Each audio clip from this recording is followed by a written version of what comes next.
예, 안녕하십니까. 잘들 지내셨죠? 대부분 처음 뵌 분들은 없고 1차 보러 갔다 오신 분들은 1차 보러 갔다 오시고 계속 들으셨던 분들은 저희 한 달 만에 뵙습니다. 한 달 만에 뵙는데 시기상 올해는 또 1차가 빨랐잖아요. 그래서 저는 지금 302호 북박이 생활을 하고 있습니다. 매주 월목 이제 올해 시험장 가셔야 되는 분들 강의랑 그다음에 이제 1차 합격하고서 2차 새로 시작하신 분들 강의해서 여러분들 시험 보실 때까지는 한 주도 안 빼놓고요. 매주 월목 저녁 이 시간에 6시 반에는 저 이강의실이거든요. 계속 고정으로 강의를 계속 하고 있습니다. 그래서 혹시 나중에 이제 1차 합격하신 분들, 그러니까 이제 28회 시험 기본 강의 들으시는 분들 기본 강의 하고 있을 때도 전 어차피 신림동에 와요. 그래서 혹시 공부하시는 분들 중에서 답안 같은 거 본인 쓰신 답안지라든가 이런 거 따로 확인받길 원하시거나 질문하실 거리 있으시면 카톡이나 전화로 해주셔도 좋고요. 아니면 직접 보고서 답안 같은 거 검토 필요한 거 있으면 지금 여러분들 듣는 강의 말고도 항상 저는 신림동에 오니까요. 언제든 연락 주시고 찾아와 주시면 시간 맞춰서 볼 수 있을 것 같습니다. 근데 저만 헷갈려요. 저만. 지난주 목요일까지는 인문 강의 했거든요. 부동산이 뭔지 이런 거 했거든요. 그 다음에 부합물, 그 다음에 정착물, 토지 정착물에 대한 토지 정착물은 기본적으로 토지 소유권에 편입되는데 토지의 소유권의 범위에 들어가지 않는 4가지 정착물 막 이런 거 막 했어요. 계속. 그러다 이제 여러분들한테는 갑자기 기출문제 해야 돼요. 그러니까 약간 제가 오늘 혹시 이제 강의 수준을 되게 쉽게 나가더라도 좀만 이해해 주십시오. 제가 워낙 제일 쉬운 기초 강의를 하다 보니까 하나하나 설명해 버릇해서 그래서 여러분들한테 혹시 본의 아니게 오늘 특히나 저희가 초반부 문제를 볼 거기 때문에 토지 특성 막 이런 걸 하게 돼요. 조금 과하게 쉽게 나간다 싶더라도 그냥 저도 또 이제 진행하다 보면 다시 여러분들 수준에 맞춰서 금방 올라올 테니까요. 혹시 그런 제가 좀 헷갈리는 부분이 있더라도 양해를 좀 부탁드리겠습니다. 그리고 고민을 많이 했습니다. 제가 기출문제만 따로 모아서 별도 강의 커리로 짠 게 지금 이제 7번째입니다. 이게 7번째 해인데요. 아직까지도 잘 모르겠어요. 기출문제를 어떻게 강의를 하는 게 더 효율적인 건지. 그러니까 2가지 방법이 있는데요. 이제 하나가 우리가 소위 얘기하는 논점별로 가는 방법이 있습니다. 그러니까 주제별로 해서 총론의 부동산 개념, 대상물건 개념들부터 해서 쭉 뒤에 가서 어떤 새로운 평가 방법이나 이제 확장된 부동산이나 일반 경제시장에 대한 이슈까지. 그래서 논점별로 기출문제를 살펴보는 방법이 있고, 그 다음에 이제 또 하나가 회차별로 살펴보는 방법이 있습니다. 즉, 옛날 문제부터 점점 이제 요즘 문제로 살펴보는 방법이 있는데, 이게 장단점이 있어요. 그래서 처음에는 저도 거의 해마다 이걸 바꿔요. 어떤 한 해는 논점별로 해보고 한 해는 그 회차별로 해보는데 올해 같은 경우도 제일 고민을 많이 했던 게 그 부분입니다. 기출문제를 논점별로 진도를 나갈지 회차별로 나갈지. 어차피 논점별로 나가도 저는 논점별로 정리한 제 표가 있으니까 강의 계획표를 보고 몇 회 몇 번 보세요 이런 식으로 나가면 그만이고, 회차별로 볼 때는 어차피 회차별이니까 순서는 제 입장에서는 똑같아요. 강의 진행하는 건. 근데 이제 올해 강의 같은 경우엔 고민을 많이 하다가 다시 회차별로 방향을 잡았습니다. 그러니까 이유가 뭐냐면 최근 문제들이 논점으로 안 쪼개집니다.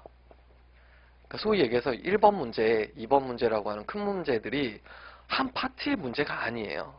그래서 작년 26회 1번 문제 같은 경우만 놓고 생각을 해보더라도 일단 평가 대상물이 복합부동산이고요.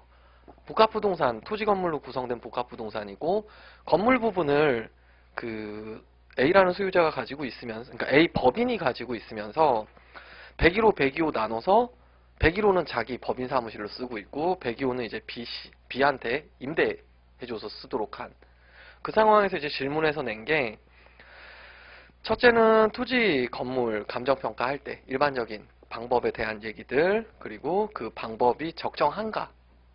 이제 이론이니까 실무 풀듯이 그냥 규정만 물어보는 게 아니라 그 원칙적인 방법들이 과연 적정한가 그 얘기고요. 그러니까 소위 얘기해서 그 얘기겠죠. 개별 감정 평가 하게 되잖아요. 그리고 토지는 공시지가 기준법 쓰고 건물은 원가법을 쓰게 되는데 이렇게 감정 평가를 하는 게 이렇게 이용하고 있는 건물을 복합부동산을 감정 평가하는 방법으로서 적정한가? 현실적으로 적정 안 해요. 안 하니까 내죠.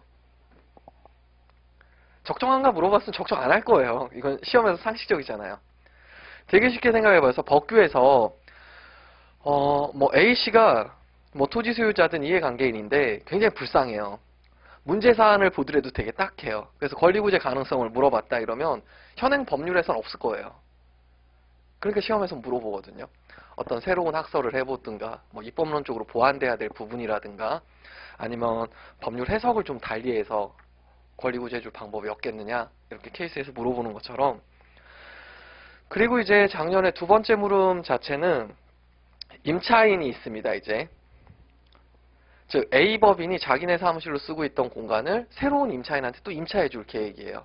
그때 이제 A씨가 본인이 이제 전세로 계약을 하려고 그러는데 전세 계약을 할 때 참고하려고 101호 건물만 감정평가 해달라 라고 의뢰를 했습니다. 근데 이렇게 의뢰한 평가가 타당하냐? 이제 이런 문제들이죠. 토지랑 건물은 별개잖아요. 그다음에 101호가 있고 102호가 있습니다. CC는 이 부분만을 임차할 거예요. 이 부분만의 전세권 계약을 설정을 할 거고 전세권은 저희가 등기 을구에 표시가 됩니다. 그래서 이 경우라는 얘기는 뭐냐면 토지 등기부가 있고 건물 등기부가 있게 되는데 건물 등기에 이 101호 부분에 대해서 전세권을 등기할 거라는 얘기예요. 이 CC가. 그럼 저희는 여러 가지 문제를 생각해 봐야 돼요. 먼저 생각해 볼게. 건물의 일부분만에 대한 전세권을 어떻게 설정할 수 있는지. 그리고 이게 왜냐면 집합 건물이 아니잖아요, 지금. 면적을 이렇게 우리 강의실 지금 이 3층이 3개로 쪼갠 것처럼 301, 302, 303 쪼개놓은 것처럼 그냥 사무실을 이렇게 쪼개서 반으로 쪼개서만 임대를 하는데 법적으로 이게 가능한 건지 전세권이. 그다음에 또 하나 생각해 볼 문제가 뭐냐면 토지와 건물 복합부동산이잖아요. 건물 부분을 전세 사용 계약을 한다는 얘기는 토지에 대한 뭔가 권리도 있지 않을까. 흔히 생각해서 이 문제도 또 해결해 봐야 된다는 겁니다. 건물 절반과 토지 절반을 전세 계약해야 되는 거 아닌지. 왜냐하면 전세권, 전세금액 결정을 위해서 감정평가 101호만을 해달라고 한 거예요. 건물의 101호 부분만, 건물 절반 부분만. 그러니까 질문 자체가 이런 감정평가 타당하냐. 물론 저희는 다 민법을 배웠습니다. 1차에서 다 통과를 했기 때문에 이론에서 민법이 해나와 이런 주장은 필요가 없어요.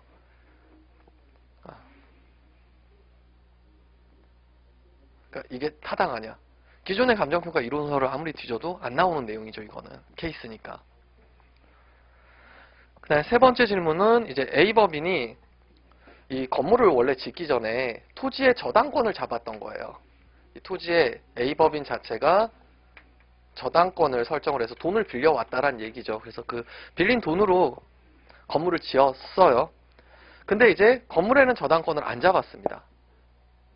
왜냐하면 건물 짓기 위해서 저당 받은 거니까, 그러니까 대출 받은 거니까 그 돈으로 건물 짓고 나서 추후에 건물은 나중에 생긴 거예요. 그래서 이 케이스에서 만약에 A법인이 이자를 못 내서 저당권자가, 그러니까 뭐 은행이 임의경매를 넣어버린 겁니다. 그래서 임의경매를 넣어서 토지 감정평가할 때 어떻게 해야 되느냐. 소위 얘기해서 이제 경매감정평가로 넘어오게 돼요. 이제 목적도 앞에 질문과는 또 달라졌고 평가 방법을 물어본 것도 아니고 여기서는 이제 경매감정이라는 사항을 주고서 대상물은 토지 이거를 어떻게 감정평가할 건지 방법만을 그냥 물어봤어요.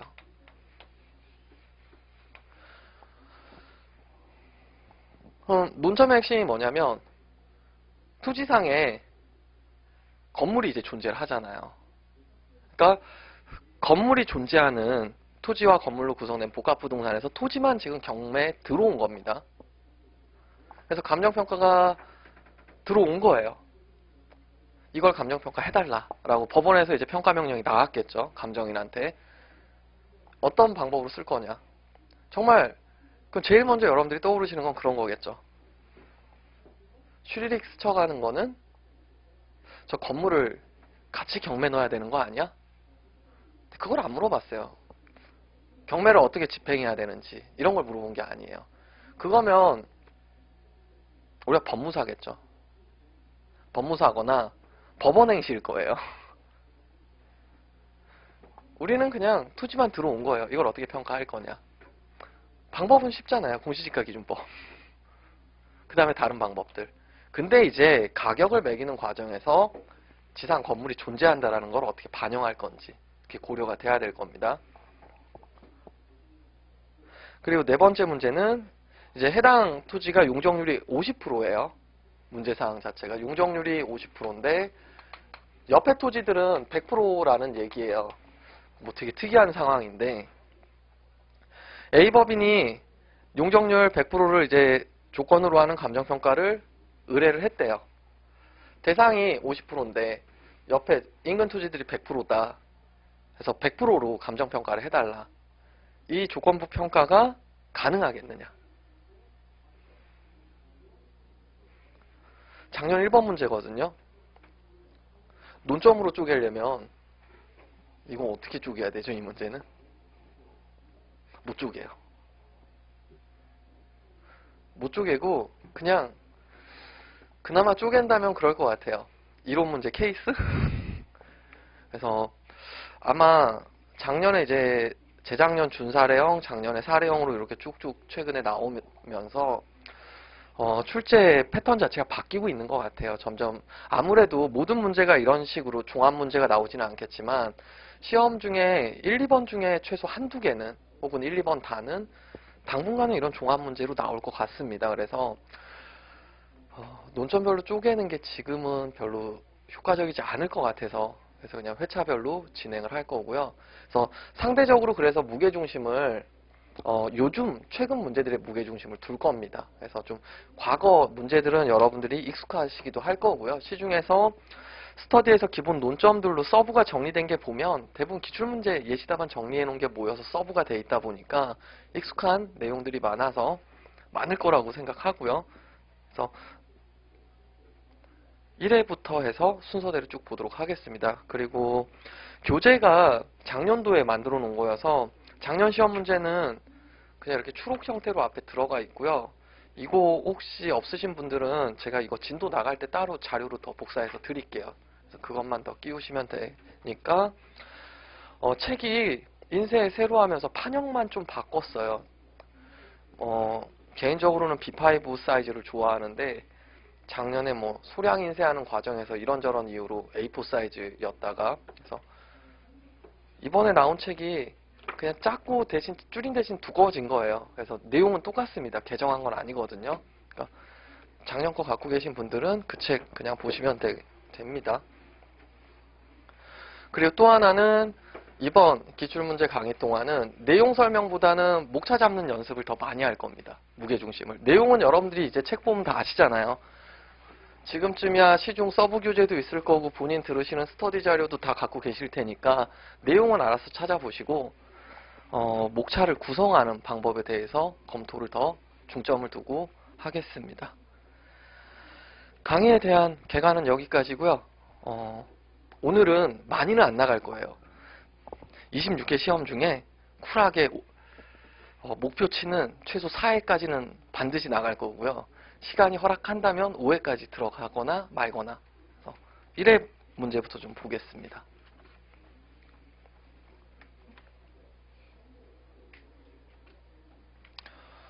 1회 문제 보기 전에 저희가 강의를 쉬는 한 달간 사이에 전 강의 끝나고 한 달간 사이에 업계에서 또 재밌는 고민거리가 하나가 생겼습니다. 그래서 그거 간단하게 수다 떨고 갈게요. 요즘 감정평가 업계에서 이슈가 되는 거는 공영제 문제입니다. 그래서 공영제 문제가 협회장 선거 전후로 해서 되게 논의가 많이 되고 있고요. 공영제가 소위 얘기해서 뭐냐면 엠빵 뺑뺑이라고 생각하시면 돼요. 즉 감정평가업자들이 특히 지금 공영제에서 이슈가 되는 부분이 어디냐면 담보평가 부분입니다. 즉 담보감정평가를 점점점 은행들이 어차피 뺑뺑이로 많이 배정을 해요. 그러니까 우리은행 뭐 이런 데들을 포함을 해서, 즉 옛날처럼 특정 은행의 특정 지점을 영업을 해서 영업한 평가사한테 의뢰를 주는 구조가 아니고, 담보감정평가 해야 되면 일선 지점에서 본점으로 올려요. 이거 감정평가 해야 된다라고 올리면 본점에서 일괄해서 그냥 전산 뺑뺑이 배정을 해버립니다. 근데 이게 장단점이 있어요. 장점은 뭐냐면, 영업하는 사람들 입장에서는 영업이 소위 해서 전쟁이잖아요. 지점, 예를 들어서 기존에 제가 가지고 있던 은행 지점만 놓고 보더라도 1금융권 같은 경우는 보통 지점 한 곳에 찾아오는 인사하러 오는 평가사님들이 뭐 서울 같은 경우는 한 50에서 60분 정도 된대요. 평균. 주기적으로 오시는 분들이 인사하러. 그럼 거꾸로 얘기해 보세요. 5, 60명의 평가사가 한 지점을 서로 평가하려고 계속 부딪히는 거예요. 그러니까 이제 거기에서 생기는 갈등도 많고, 그 다음에 그 과정에서 약간 예전에 이제 아주 먼 과거 얘기죠. 뭐 리베이트 문제라든가 이런 게 자꾸 부각이 되다 보니까 그런 걸 막기 위해서 이제 은행 입장에서도 뺑뺑이를 돌리는 거예요. 그래서 그냥 공정하게 가자. 이해관계 떠나서. 평가사 입장에서 좋은 점은 그거죠. 앉아있으면 들어와요. 결과적으로 내 지점이 아닌 거지. 누군가는 들어와요. 회사로는 들어오고. 대신 나쁜 건 뭐냐? 평가사가 직원화되는 이유예요. 일은 회사가 갖고 와요. 전문직은 자기가 자기 일을 갖고 오는 게 핵심이잖아요. 근데 일은 회사로 다 들어오고, 회사가 우리가 이제 업무 배정한다라고 하는데, 담보 들어온 걸 쫙 목록을 출력한 다음에 너 두 개, 너 두 개, 너 두 개, 너 두 개 해오라고. 그럼 그냥 직원화 되는 이면이 있거든요. 그러니까 이게 좋을 수도 있고 나쁠 수도 있어요. 그러니까 다 함께 먹고 사는 측면에선 좋을 수도 있는데, 또 거꾸로 얘기하면 열심히 일할 유인도 없어요. 어차피 직원처럼 가는 거니까. 그래서 좀 복지부동하게 되는 그런 문제가 생깁니다. 그래서 담보 공영제를 가자라는 거는 사실은 전체를 다 뺑뺑이로 가자라는 얘기예요, 그냥. 그래서 굶어 죽는 평가사 업계 만들자, 이런 얘기인데, 어떻게 보면 좋은 얘기인데 여러분들 입장에서는 참 무서운 얘기죠. 아니, 이 중에서 내가 나중에 평가사 중에 능력이 하급 평가사가 될 분들한테는 좋은 소식일 거고, 그냥 직원으로 살 수 있는 거잖아요, 정년까지는. 열심히 일하면. 대신 거꾸로 얘기하면 자격증을 꿈꾸는 이유가 내가 막 내 일을 하고 막 영업해서 남들보다 잘 나가고 싶어서 한다. 이제 그러면 이제 걸리적거리는 거잖아요. 그만큼 업계에서도 이건 뜨거운 감자입니다, 계속. 그 다음에 감정평가를 과연 제가 관심 갖는 부분은 이 부분이에요. 공영제를 한다는 얘기는 약간 감정평가 자체의 공공성을 강조하려는 시각인데요. 먼저 이렇게 생각을 해볼게요. 여러분들 경제학에서 공공재에 대해서 배우셨습니다. 공공재의 특징은 비배제성과 비경합성이에요. 감정평가에 적용될 여지가 없잖아요. 감정평가는 공공재가 아니잖아요. 근데 개인적으로 저는 감정평가의 공공성을 얘기하는 건 좀 싫거든요. 우리가 공공재가 아니에요, 감정평가 서비스가. 다만 감정평가 중에서 일부 업무가 법정평가, 뭐 공시 업무라든가 이런 중에 일부 업무는 약간 공공적 성격이 있는 거지, 기본적으로 감정평가 전체가 공공재는 아니에요. 기본적으로 우리는 돈 받고 일해주는 사적 서비스입니다. 전문적인 사적 서비스의 대표주자거든요.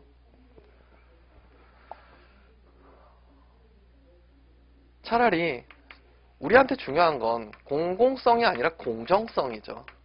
감정평가 업무 특성상. 그 양자 사이에 이해가 충돌될 때 감정평가가 중간에서 개입하다 보니까 공정하게 하고 객관적으로 하는. 그래서 공정성과 객관성이 더 핵심인 것 같아요. 공공성은 약간 한정된 업무에 대한 얘기입니다.